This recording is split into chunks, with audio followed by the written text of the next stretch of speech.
brand new. I'm going to start interviewing guys in the friends group, and I'm going to start interviewing girls, guys, whoever it is, contractors in the friends group, and we're going to talk about various topics. Tonight, I'm fortunate enough here to have Jon with us. He's got an extensive sales background. We're going to be talking to him. I'm going to let him introduce himself in a minute. But first, I want to tell you guys this. We got the F9 event coming up for free. It's absolutely free, and it's happening here, right here in my backyard, November 13th and 14th, right here in Phoenix, Arizona, guys. Now, guys, I want to make sure you guys understand what I'm doing tonight. This is just Jon is relatively new. He's going to tell you a little bit of his background. He's going to tell you a little bit about how long he's been doing this. He actually reached out to me and contacted me tonight and said, "Hey, Ron, I want to go on. I want to go on and do a live with you." I said, "When?" He says, "Now." I said, "Well, how about in an hour?" He goes, "Okay, we'll make it happen in an hour." I've had people do that before, but usually people that I know. I don't know Jon really that well. Jon knows me only a little bit. He's watched. I guess he said he watched a safety video of mine that he really liked, which is unusual because most people watch my sales videos. But hey, the bottom line is this is Jon. Jon, introduce yourself tonight. Hey, how's it going? I'm Jon Etter. I own Power Clean Pressure Wash here in Washington State. I am a baby in this industry. I am brand spanking new. You can still smell the baby powder on me. I've been doing it since May. I think my first job was May 22nd of 2020. And I've cleaned over 100 houses since then. So we've been rocking and rolling. Not as many houses as I would like to do, but we celebrated our 100th house a couple weeks ago. So I don't know where we're at now. I gotta check it out. But the groups like this, Facebook groups, the YouTube channels, everything, all of you guys, everybody watching this, everybody participating in these groups are the ones that gave me the confidence to put water on homes. So you guys are absolutely amazing. And you're more than welcome. I ask crazy questions like this. I don't know, you say you don't know me that well, or you do maybe know me better than I think you do, but the reality of it is this. One thing that I do is that I've already kind of pre-talked to Jon a little bit, and I found out there's a guy he was following. Go ahead and give Gary a plug, or is it Gary or Jason? Jason Guyman. Jason, a plug, man. Oh, yeah. Jason Guyman was huge. Like, I watched a lot of other guys, and Jason videos, man, I just wish the video quality was a little bit better, but man, there's so much gold in what he says. There's so much information there. There's so much, it's like he's really the one that really gave me the confidence the most, I think. I felt when I was doing my first few jobs, I felt knowledgeable. I think that's the thing. Like, you want to feel, you're putting high pressured water on the most expensive investment a person usually owns, their house. And you want to feel confident with it, before you tackle a project like that. So yeah, it's like he was instrumental in helping me overcome any fears or, establishing confidence. So yeah. Big fan of Jason Guyman. Yeah, I joked around with you. I said, "Yeah, if Jason Guyman could do it, anybody can do it." And I only joke around there because if you watch his earlier videos, they are painful to watch. Okay, they are hard to watch. And he has gotten he's done like a 360. And I recently contacted him because I watched videos of a couple of years ago. I think him and his brother, and I'm not positive, but I think him and his brother bought a business from a buddy of mine that I knew like 10 or 15 years ago. It was already an existing business there in Kentucky. And I think that they had some kind of a thing and they broke up, and then one of them sold the business. And I guess Jason continued to keep doing it. And I think his brother does something different than he does. But, basically Jason's doing getting pressure washing guys started in different venues, and has all these other things that he sells as far as extra added money value that they can go do Christmas lights, they can go do this, they can go do that. I guess, I do what I do, and I've always done that. I've done nothing else. Never had a job, and I've cleaned sidewalks. literally for 35 years, and I'll probably never do anything else. Wow. I'll probably drop dead just cleaning sidewalks. But what I wanted to say is that Jason, he's come. I mean, like head and shoulders, like his videos now, because I saw one. I want to say about 3 months ago, because we're all sitting around doing nothing during this pandemic type of thing. And well, I'm not doing nothing, but got a little more time on our hands because kids are home and stuff like that. And so we're sitting here watching, and I watched one of them, and I was like, wow, I could actually get through that one. It was pretty good. And I started watching more of them, and I started realizing, hey, he's honed his skills in, and he's done a good job. And I think anybody out there, if you know me, John, you get to know me better. I don't care who or where or how guys get their help, as long as they get it from somebody and get it from somebody that, obviously is knowledgeable, knows what they're doing. And I mean, he does. He knows what he's talking about. Yeah. It was probably a little early on. His communication skills were not polished, like you said. You wish that he was a little polished, a little bit better. But he has gotten head and shoulders above time. He's really, really a good guy. Richard, how you doing tonight? We got a guy out, Richard, watching us. We got all of one guy watching us. No, we actually got 16 watching us. But okay. it's a good time though. Right now is becoming at 5 p.m. on the east or on the West Coast is one of the most popular times on the Friends group. We have about, as you know, it's approaching 20,000 people on the group, and we've got about 15 to 16,000 active members at any given time period, which is phenomenal, because a lot of groups that even have 100,000 people sometimes don't even have 10,000 active people on the group. So the group is very active. You're obviously on it quite a bit. Did you stumble on that group first, or did you find that group later? I'm just going to get no, I reached.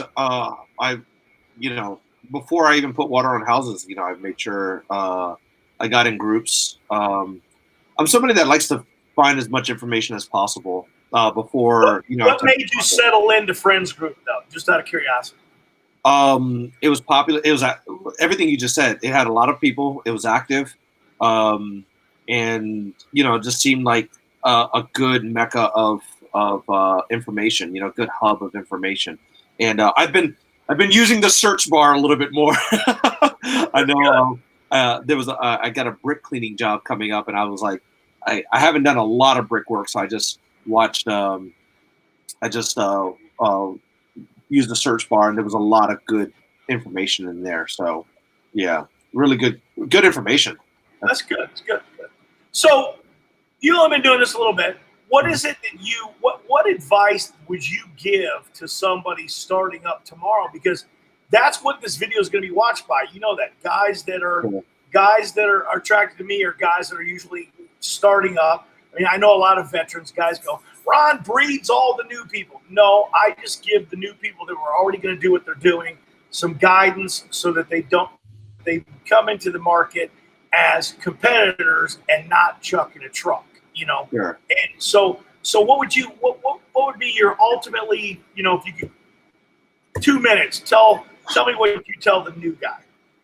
Wish I had prepped for that question. There's the hardware side, and then there's the marketing side and the sales side. So I guess I'll give 3 small answers to it. On the hardware side, I think if I could do it all over again, I think I would go on residential, right? I would go soft wash first instead of pressure wash. And just because you can do roofs, you can do the home, you can do the more high dollar ticket items easier, faster. It seems with soft washing now. I just built like a little thing, so I don't have. I hate to even say I have any experience in this at all. So this is just a speculation. I'm not a pressure washing guru at all.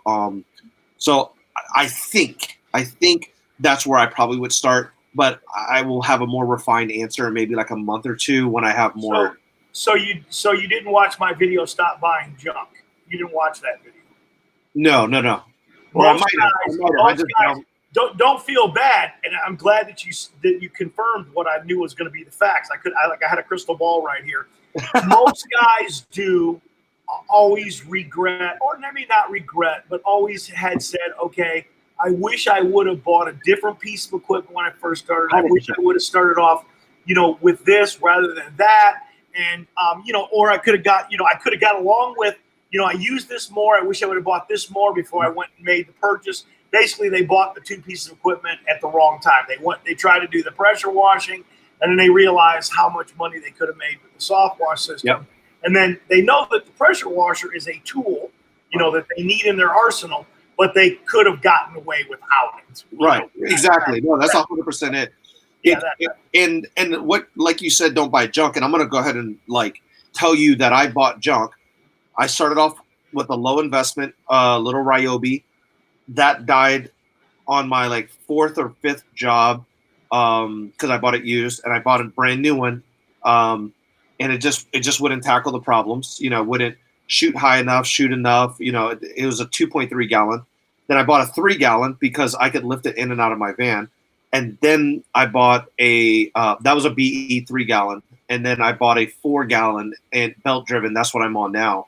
Cause I need to run it all day. So, and even that I'm looking at the next one. So I've bought 4 pressure washers inside of 4 months because I kept buying junk. Until I wish I would have started with what I'm using now, at least 4 gallons, 4,000 PSI belt driven unit, about 2,000, the hot seat unit, about $2,000 is cold water. Yeah. You spent that much on all the other ones twice probably. Yeah. It was a waste of money. And what's the second part?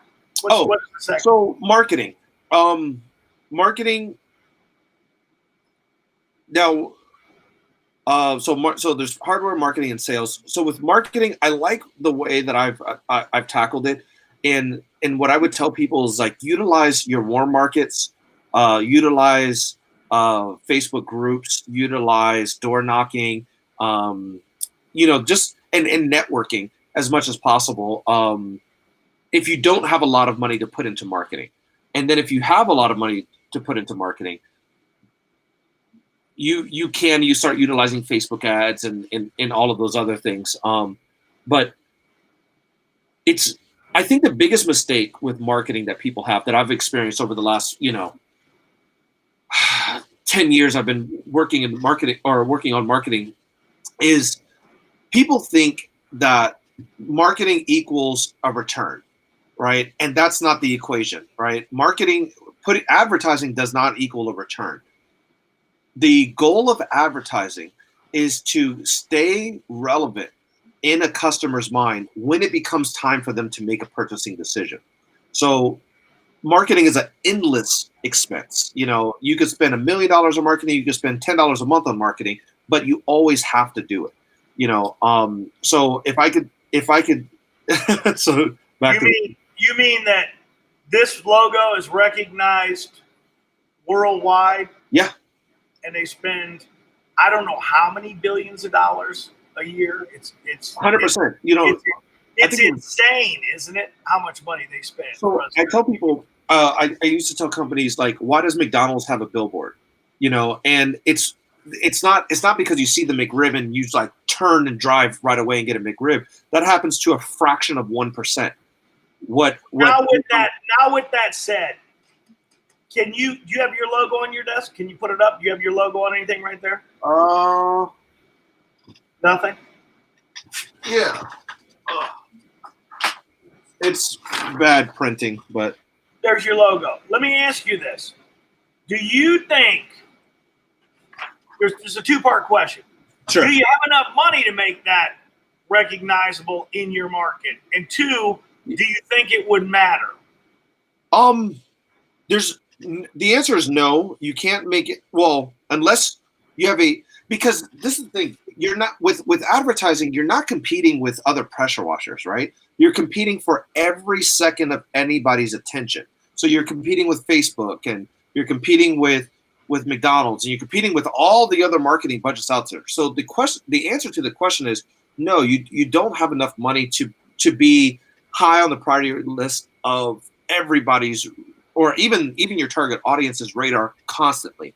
But what you can do is constantly remind them, right? is constantly remind them between door hangers, networking, Facebook ads, Google ads, retargeting ads, things like that. You can keep you can be relevant.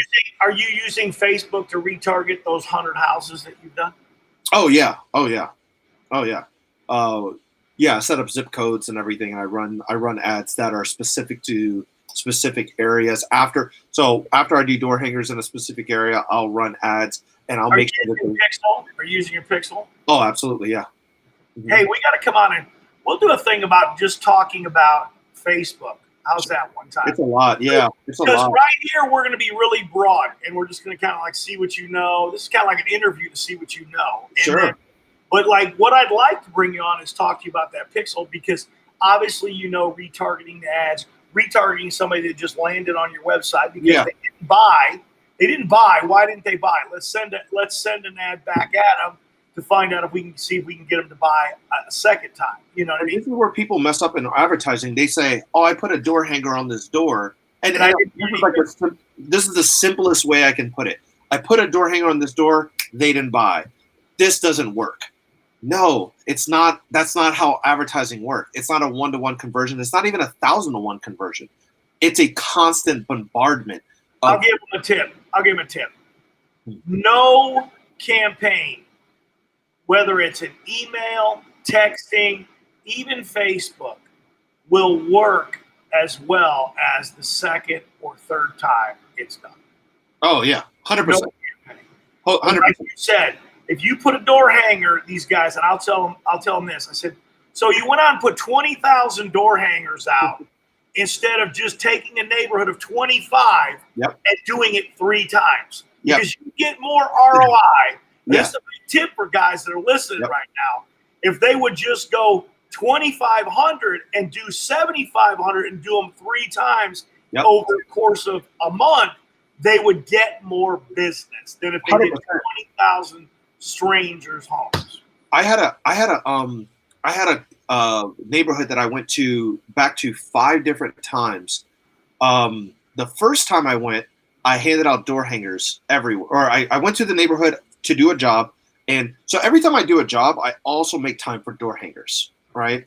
After I'm done with the job, I'm not doing anything for the rest of the day. So go, let everybody know what that loud noise they heard was, and just door hangers. Then I got reached out to completely separately. I forget, maybe Google, or they called me, and I said, "How did you hear about us?" He goes, "Oh, just Google." And I'm like, okay, I show up, and it was like 3 houses down. So they didn't call me off of the door hanger. They called me from a different lead source. And I thought that was mind blowing. I was like, I gave you a door hanger. And then, so I said, you know what? I didn't make an impact here. Let's do it again. So I did a door hanger again. And then I got a job from the door hanger. So I did him again. And I got a job from the door hanger. Exactly what you said. And it started to snowball. So I think to answer your question before, and this is 100% true, you can't be relevant in your entire area all the time. That's not possible. You don't have the funds. But you can be relevant to one HOA for the next week or the next 2 weeks or the next month. That's 100%. You can do that with less than $500. You can be relevant to the people that you want to, that you can afford to advertise to, and be selective in who you're. I think the biggest thing I want to get to is, like, I'm not a residential guy, but I mean, it doesn't take a lot of common sense to translate what you do in commercial over to the residential customer, because in the commercial world, if you're not in front of those people all the time for a long period of time, you are not going to get their business. It's actually, are you ready? You may do the thing 3 times to a residential customer, and each time you'll get a percentage more of that. Let's say 2,500. The ROI will grow from 1% to maybe 3%, and if you got 4%, you really hit a home run. I mean, you hit a home run. Where in the commercial world, I mean, it takes 8 visits on average, and it's 18 months, not 3 or 4 weeks. I mean, so 100%. It goes up exponentially as far as the marketing goes in the time period and building those relationships. But the difference is, it's not an $1,100 ticket when you close a commercial contract or an agreement, it could be hundreds of thousands of dollars. So there's the difference for a lot of guys that don't really understand the analogy difference in when somebody's doing commercial work versus doing residential, because you hear it all the time. Guys go all the time, oh, there's more money in residential, there's more money in commercial, and they can't make up their mind. And really, that's not even relative. It's all based upon what you're charging and what your production rate is, what you're making, and what your expenses are. There's not one that makes more money than the other one. Yeah, I can see that. A lot of these guys don't. Oh, you just got $100,000. Yeah, but there was 27 guys to do that job, and it took 3 weeks. Yeah. So you might wind up at the end of the day making the same daily rate as somebody was that was doing a house. You never know. It's what you're made for. It's like what I've learned with commercial, because I've sold business to business before in other industries, and it's exactly what you said. It's an erosion. It's not a slam dunk. You can't crack the geode open. It's an erosion. You have to wear down. You have to be like commercial clients have like an attention span of this big, because there's 200 people asking for their money in their business and trying to woo them and trying to talk to them and blah, blah, blah, blah, blah. And you're just a blip on their radar. So if you don't just keep beeping and just keep, hey, just touching base with you, hey, just whatever. And John, I'll let you answer. This is your first real question. Okay. I don't think you maybe can answer this question, because don't get me wrong, you're not even operating 8 GPM right now, right? You're using 4. You got a 4-gallon mint machine? Yes, sir. Okay. So the answer to this question is if he went from 5.5, do you think he could gain more speed? Man, like anything here, there's a double-edged sword. Pete says yes right away, and Pete's probably right. But if there's a lack of experience and you don't know what you're doing, your cost of your chemicals downstreaming and what you're doing are going to be accelerated exponentially. And we were just talking about this. Gerald Vest just last night was talking about this, and he was saying he went with his air diaphragm, and he was saving $90 a day. Well, that equated to saving almost $20-some thousand in chemicals a year, in the respect of he's able to dial it down and do a lesser volume versus doing a larger volume.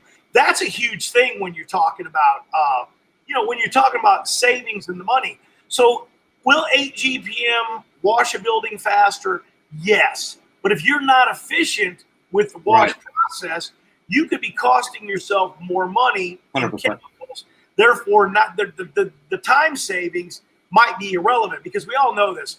What's the biggest thing? You got your labor, you got your fuel, you got your chemicals, right? I mean, those are the top 3 expenses. And if you don't watch all of those, they're all relative to what the bottom line is when you turn out profit.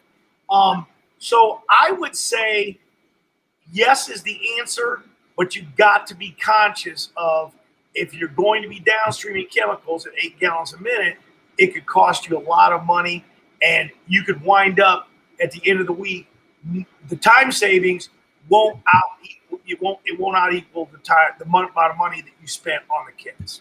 Yeah. So that's the reality of it. And that's why you're killing it with a 4-gallon minute machine right now. I think the sweet spot actually is 6, but there's guys out there that are going to argue and go, no, the more volume you have, the better. Trust me, sometimes more water is not always better. No, yeah, and I can start to see that when I'm moving from the 2.3 to the 3 to the 4, and seeing the percentage difference I'm getting. Like if I move to an 8 right now, like it would be, I would not be I would not feel efficient. I would not feel good about that. The experience wouldn't be there. So I guess how I would answer that question is, what are you doing, right? If you're doing residential home soft washing downstreaming, there's really no reason to have an 8-gallon, in my opinion. But if you're like trying to tackle, big commercial jobs and you're running larger surface cleaners, things like that, then yeah, an 8-gallon makes sense. So the question. You consider this: if you're cleaning a sidewalk and you got a big parking lot, and you got all that water to deal with, you're making more of a mess in the parking lot, and now you got to clean the parking lot. Okay, Right. So here we go again. It's not always more is necessarily better. Right. Here's what I would say: a big vertical surface, GPM is going to definitely play a part. On a horizontal surface, more GPM is not necessarily the key. And here's even how it relates to residential, because I know a lot of knuckleheads have done this. They're cleaning a driveway that's full of a bunch of crap. They're in an HOA. It's a little snooty. And they run their driveway water all the way down, and they leave this mess in front of 6 houses. Yeah. Okay? And guess what you got to go do? Go clean up in front of those 6 houses, right? I mean, and everybody's done it. Okay. And if you haven't done it, you're lucky, but everybody has done that. And if you're a 6 gallon a minute or you're 4 gallon a minute, maybe you only went past the 1 house, but an 8 gallon a minute machine will go past 6 houses. And then if you don't control that, you got a real problem on your hands. Yeah. 100%. I don't think a lot of guys understand that, but there's Pete, 6.5, and there you go, Pete. That's what you're saying, 6.5, 4,000. Pete's a good guy. He's located out there in Illinois. Pete's going to be on the show here too. We're going to have him on, and we're going to talk about his rags to riches story. He was a guy. He's another guy. I got so many guys that lived in their cars. It's kind of funny. They tell the stories. You did not, though. Let's hear about your background, and then tell these guys a little bit about sales. We're about 26 minutes. I want to probably cut the show in probably another 11 minutes. So tell these guys why you wanted to come on tonight. Tell them why you wanted to help them out. Give them the golden nugget that you can give them on sales. Let's hear it. Well, I wanted to talk about sales, and I guess kind of reshape people's thinking on sales and reshape people's thinking on like kind of what you're doing. In any job, especially if you're the business owner, you're a salesperson. All right. That's the hat you're wearing, a majority of the time. That's what's putting bread on the table is you're a sales guy. Like you said, you're having to woo customers for 18 months to get that big contract and come overnight. If you lose perspective that you think you're a pressure washing guy or you're a cleaning guy, you're not going to hit the kind of numbers you're going to need to survive. You want to put on your sales hat, and then only when you're on a job and you're putting water on, property, that's when you're a pressure washing guy. The rest of the time, you're a business owner, and a big piece of that is sales. So I believe in the sales and marketing funnel, but I don't even want to get into that. I wanted to talk about specifically the sales process, how I'm able to close sales. Basically, it's weird when somebody calls me and they don't buy. Like that's where the close rate is right now. It's odd if it doesn't turn into a sale. And when it doesn't turn into a sale, I reflect on why, and then I make small tweaks to how I word things, how I say things, and then I attack that going forward. We have one thing about these pressure washing groups. There's infinite questions in here about pressure washing and equipment and 8 gallons versus 5 gallons and all of these different things. And it's all well and good. And it has, like I said, it's helped me. But I think there needs to be a healthy conversation about the sales process too, because that's a majority of what you guys are doing.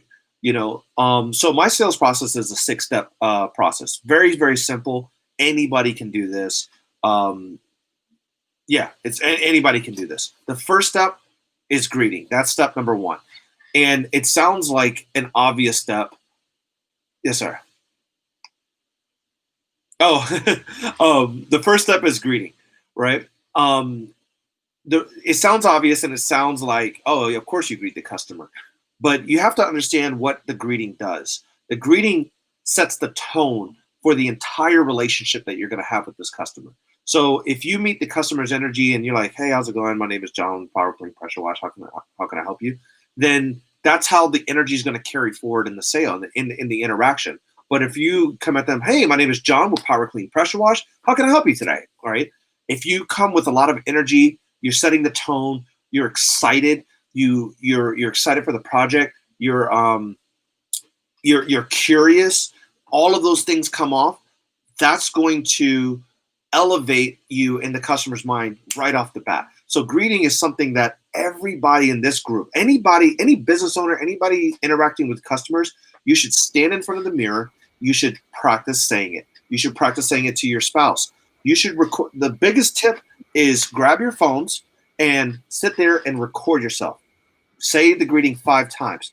Play it back. See how it sounds. I guarantee if you've been doing pressure washing or any kind of business for a year plus, you'll say, "Hi, this is John with Power Clean Pressure Wash. How can I help you?" That doesn't come off, right? You have to slow down. You have to be articulate, and you have to take your time. "Hi, this is John with Power Clean Pressure Wash. How can I help you?" Take breaths. Talk it out. It's a big step that is not is not focused on enough, and that's why I put it in my steps. Number 2, step 2 is uncover the customer's why. So I'm gonna tell you the source of this. This is Mr. Simon Sinek. He has a book called Start with Why. He's a brilliant man, and he develops corporate strategies and helps restructure corporations. I took his process or his why concept and applied it to my sales process because it fits so perfectly. I have never sold a pressure washing job. I've never done it. I have got HOAs off of people's backs. I have cleaned a house so that it can sell for top value. I have cleaned a home because someone just bought. I have cleaned a home so that they're entertaining next week or there's a birthday party or something. You have to understand why the customer is calling you. And when you understand why, you can take your services and speak to their needs, right? If they're calling you, there's a Mr. Grant Cardone talks about people buy a drill because they need a hole. They need a hole somewhere. Ask questions about the hole, right? If someone says, do you have any drill bits? Yeah, I got drill bits. Here's one. Do you want to buy this one? Yeah, sure. They come back. Hey, this didn't drill the hole. Well, what are you drilling through? Steel. Oh, this drill doesn't work, right? You have to uncover why the customer is doing what they're doing so that you can cater your solution and you can position yourself as the expert. And that goes into my 3rd step. Ask expert questions. So almost every bid that I do happens completely over the phone. I haven't driven, maybe this month, 2 or 3 bids in person. And I'm able to do that because I messed up a lot. I gave some bids over the phone. It took me 3 days to clean a $400 job. It was a nightmare. But then I told myself that's never going to happen again because I'm going to ask the appropriate questions. I'm learning the questions from this group. I'm learning the questions from the other experts here. I'm learning the questions from my experience on the jobs, asking those detailed questions.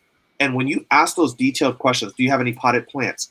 Are there any animals that we need to watch out for? Are there any detailed areas that you want us to focus on? When you ask expert questions, you're solidifying yourself as the expert because nobody else is doing that. Everybody's asking square footage and a time to meet, right?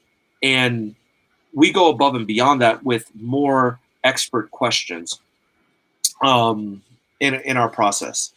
The next step, step 4, is I get a commitment from the customer. So in this industry, the commitment equals a service date.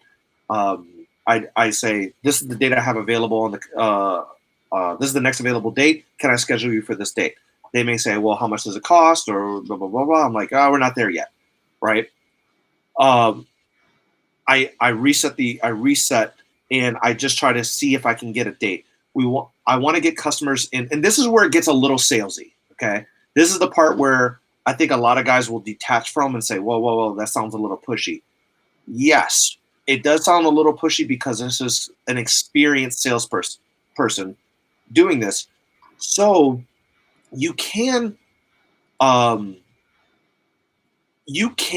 push that step down to after the next step. So step 4 and 5 are interchangeable, but you want to get comfortable with getting that commitment early because you're getting the customer to agree with you. Yes, I will. Yes, that date works for me.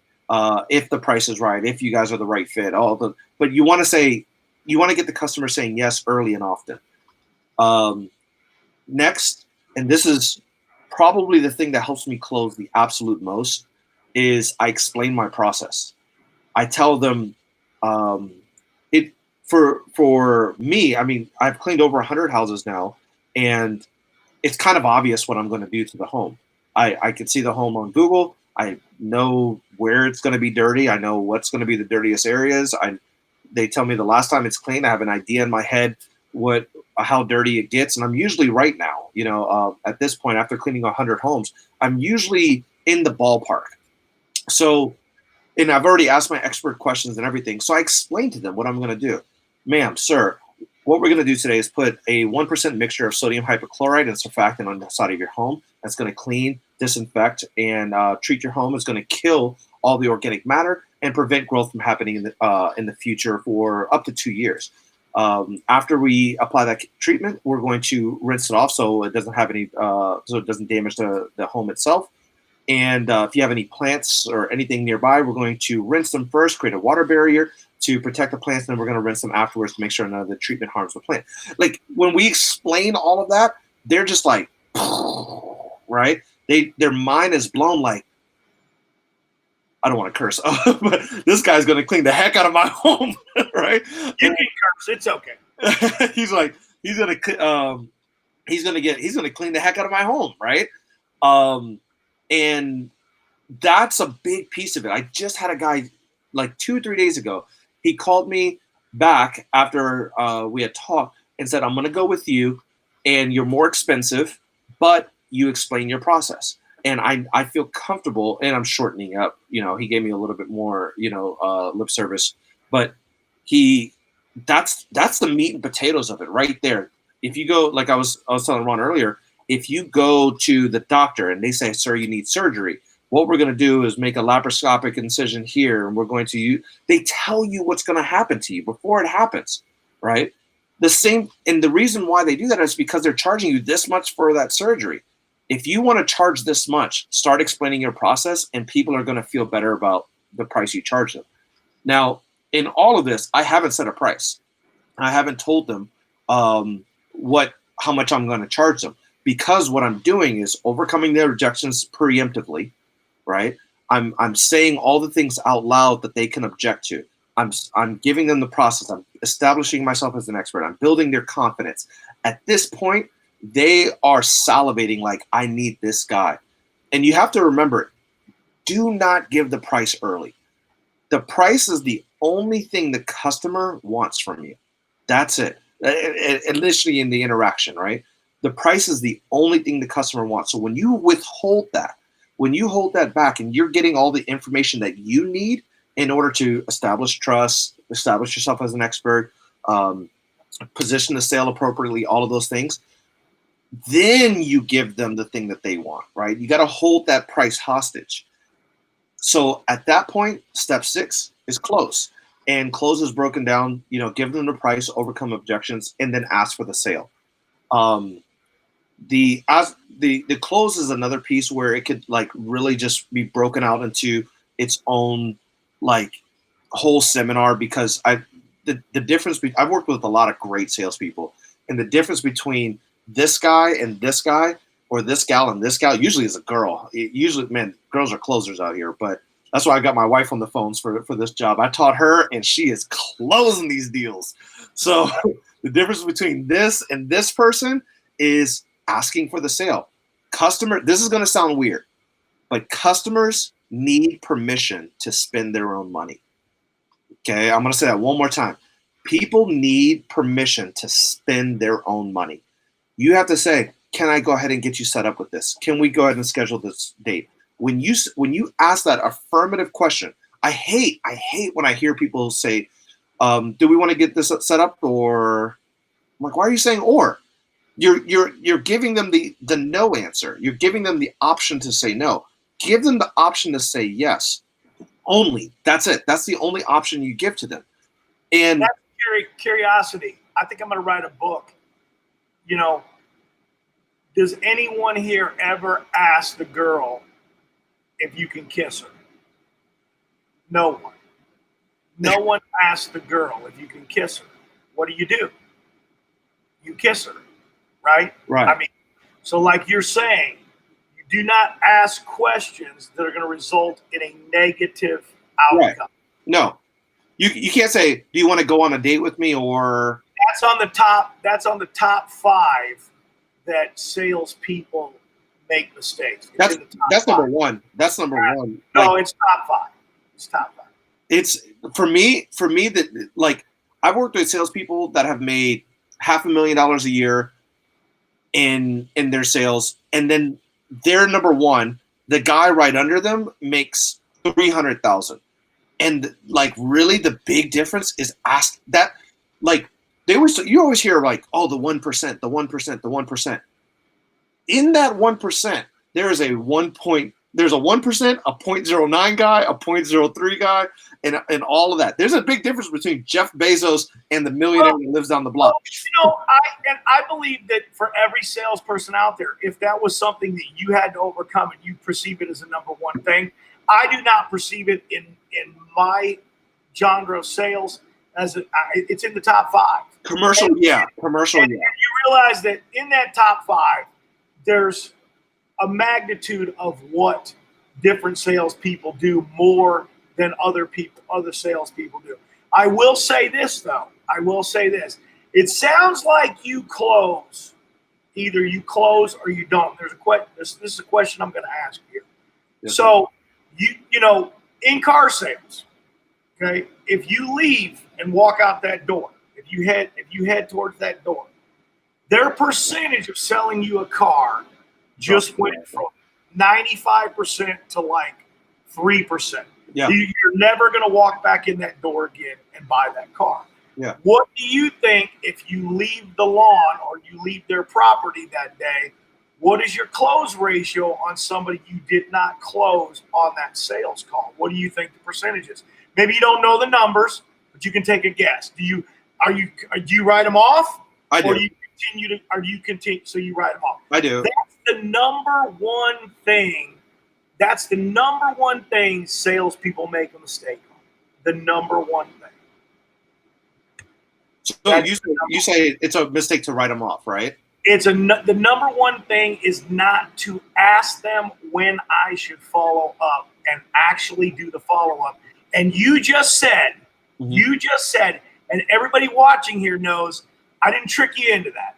Okay, I did not trick you into that. I'm telling you that it's the number 1 thing, because every time I've ever had somebody come on, I'll lead them into this and they will tell me they just wrote them off and they didn't think about it. And it's not about writing them off. It's about, Mrs. Smith, you didn't like the price. You're going to check my price. You're going to do a little shopping. When should I check back with you? You will be shocked. Okay, you say you're not cheap. You will be shocked that if Mrs. Smith says, hey, John, check back with me next Tuesday. And now follow-up is the number 2 thing that salespeople don't do. They don't follow up, okay? First one was asking when to do the follow-up. Second was they don't do the follow-up. Sure. So now you don't follow up with Mrs. Smith, and when you said you were going to check back with her. And I'll tell you what, you try that, and the first time it works for you, you send me a message and say, you know what, I'm going to validate you right now. So, okay, I want to first say why I don't follow up, and then I want to validate you. All right. I don't follow up because I feel that my pitch is strong enough, my sales skills are strong enough that if I don't close the first time, I don't want to put any more energy into it.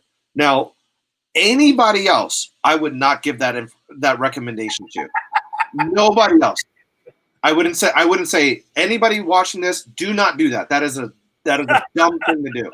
Now, to your credit and to your point, we just started calling back some of the leads that either didn't answer, they came in through the web and they just didn't answer, blah, blah, blah, blah, blah. And these are leads back in like August, right? And we found some, I call it meat on the bones. We found some gristle there. And I eat chicken. When I eat chicken, I get all the gristle off, right? And that's how I like my sales too. I want that bone sparkling clean. And when I go back and I follow up exactly what you said, there's some gristle there. There's 100% some gristle there. So I can agree with you on that. I can promise you this, that if you just start doing it regularly like you do everything else, like the why guy is just like me. Know your customer. That's the simple answer. You knowing your customer. He's telling you why they want to buy, what they're doing. Knowing your customer is number one. But I guarantee you this, if you implement that in and you actually follow through and you go, these are going to be some of the best loyal customers that you ever got. Because here's the thing, and you got to understand this. I'm going to use another analogy, and these guys are going to laugh about it, okay? You're in the bar. It's closing time. You look left. You look right. The ugly girl sitting at the end of the bar, and you know she's going to say yes, okay? But you were looking to make sure there was none of your friends or anybody in there looking when you were asking her to take her home, okay? Because everybody that says yes easy, guess what, John? They will say yes to the next slick guy that comes on their front porch. Sure. But the person that you followed up with will be loyal. I can see that. I think that's great advice to the group. Does it make sense? 100%. 100%. I think the way I do things, in this manner, I would not coach anybody to do. I believe in follow-up. Yes, what you're saying is 100% true. There's meat on that bone. Now, I try to leave as little meat on the bone. Oh, John, I didn't follow up today. Oh, okay. Yeah. No, I can't dispute it. I'm not going to sit here and be like, well, no, my way's better.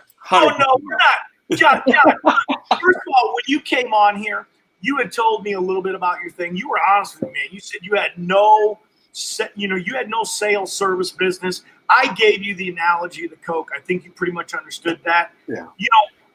In sales, in service, as far as sales with service, people are buying time. Okay. And Zig Ziglar said they usually will buy from somebody that they like. Sure. And I believe Zig. More than anything. But I'm going to tell you what keeps them from buying from you. This is the only thing. For me? This is what keeps them from buying from you and from anybody else that's watching this and answering questions. They don't trust you. Sure. That's sure. It. Yeah. 100%. They don't trust you. And when you ask them if you should follow up, and think about this. Think about how this goes. Think about this. If you say, hey, Mrs. Jones, I know you're not ready to, pull the trigger today, or you're not ready to get this scheduled. After you asked them, like you said, asking them to do it, she goes, but you know what? What do you think if I check back with you next Wednesday? Do you understand that question's going to answer a lot? Yeah. It's going to answer John. It's going to be like, John, don't call me, I'll call you. What does that mean? She ain't interested. Right. You understand? So you put her now at the bottom of the list on, following up, because she said, don't call me, I'll call you. That means that she don't want to be bothered by you. Right. Now, I look right back at them and say, okay, Mrs. Jones, I'll call you back next Wednesday. And they kind of sometimes will giggle and laugh because, like, did you hear what I just said? But then they're like, they know you're going to say, I'm calling you anyway. But you can learn so much by asking that question. When should I follow up with you? They will tell you that, oh, you know what, John? Give me a call. And you might even learn something. Give me a call next Wednesday. My husband gets home on Monday. I really would like to talk to him and figure out whether we should make this decision together. You can get all kinds, and then now that's high on the priority list because you sold her. She just wants to ask her partner if it's okay if she pulls the trigger. Right. I mean, and most of the time, if the wife says she wants to pull the trigger's it's done. Right. It's a done deal. It's the hammer's dropping. Yeah. It's basically let the husband know she's doing it. Right. That is, you won't believe when you start asking that question, the things you're going to start learning about what the psychology is behind what these people were thinking that said no, because you don't know what the psychology is right now, because I'm going to tell you what happened. That head of yours is so big when you say, I feel I can make the sale.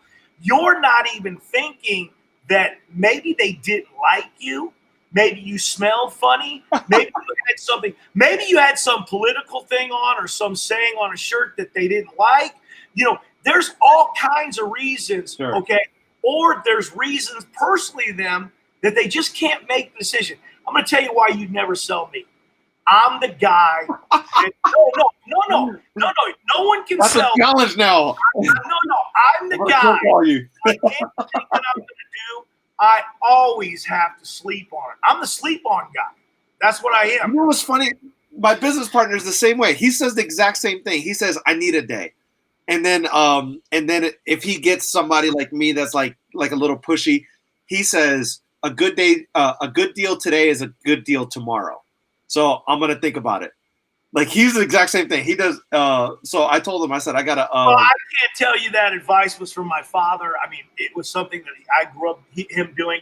And I remember, man, the guy. I remember being at the dealership, and the guy was like, "Hey, Bob, if you leave that door, we know you're not coming back." And he's like, "Well, if you think I'm not coming back, I can go down to your competitors and buy the car tomorrow if you like." Sure. So he goes, "I'm coming back." He goes, "If I sleep on this deal and I like it, I'll be back." And I can't tell you what I learned when you walk out that door to dealership. They're out in the parking lot giving you more off to come back in the door. So now he knows when he comes back in the morning, he's going to get the deal when he was in the parking lot, not the one he was sleeping on. Right. And it's funny if you wait to come back for more than a day, if it's a good salesperson, they're calling you and they're giving you even a better deal than they once gave you. And I mean, I've learned so much. For that. And I'm not saying I'm not here promoting guys that customers are going to beat service sales people up, because remember, when we're selling a service, it's not a can of Coke or a Chevy, or a Chrysler or Ford that we all know has a sticker price. And if you can get a better sticker price, better to you for getting that sticker price, because it's going to drive like a Chevy. It's going to taste like Coke. But John and I's service, or Pete's service, or these guys watching, are not going to be the same if you pay less for them. It's just not going to happen. Sure. Hey, it's good. We did a good show. We went way longer than we were supposed to go. We went 52 minutes, John. We'll do this again. You've got some good stuff. What I like doing is all the time guys knock me. Oh, guys, you got guys on there that don't make $10. They don't have any experience. You know what? I think that I need to get more guys like you, guys that are smart, guys that are bright, guys that understand. You understand what's going on here. You're not a newbie in the sense of you're a 17-year-old kid. But I need to get guys on you like more, because when you can learn from guys like me and add value to what I'm saying to other guys that are in your position, because everybody wants to hear about somebody in your shoes. Hey, you're making it. You're doing this. You're making it work. Here's how you're making it work. And I definitely would like to talk to you more about the Facebook, because there's so many people out there that are lost. And I know Facebook, just so you know. I know it. But I'd love to talk to you, like to do maybe a 30 or 40-minute segment. Maybe not next week, the week after, but we'll get together and we'll do a segment on that.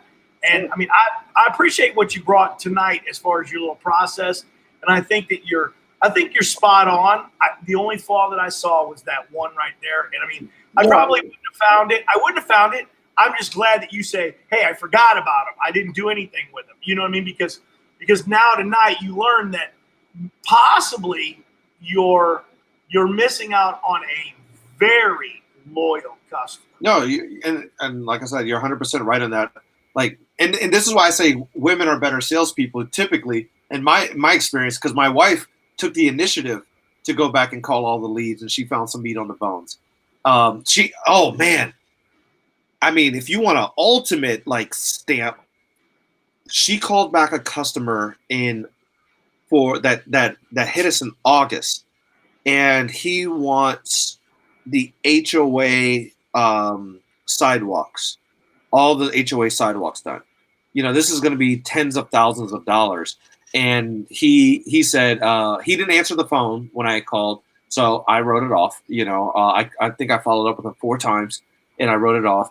And he said, "Oh, I just got the budget approved, so that's going to be so." I mean, there's your point right there. You were supposed to ask him when you should have followed up. No, we have an appointment. We have an appointment to. No, you were supposed to ask him though, and you wouldn't even have had to call him back that many times, right? No, we didn't. We never got talked. the budget We never approved. talked once. The answer to the question though, but listen, you just said, "Hey, Bill, when should I follow up?" And he goes, "Well, I'm getting the budget approved on November 10th. Give me a call on the 11th." There you go. We never talked to him, not once, until a couple days ago. But it was a lead that came in through the website, and he never answered the phone. So I just wrote it off. But again, like what you're saying is true too.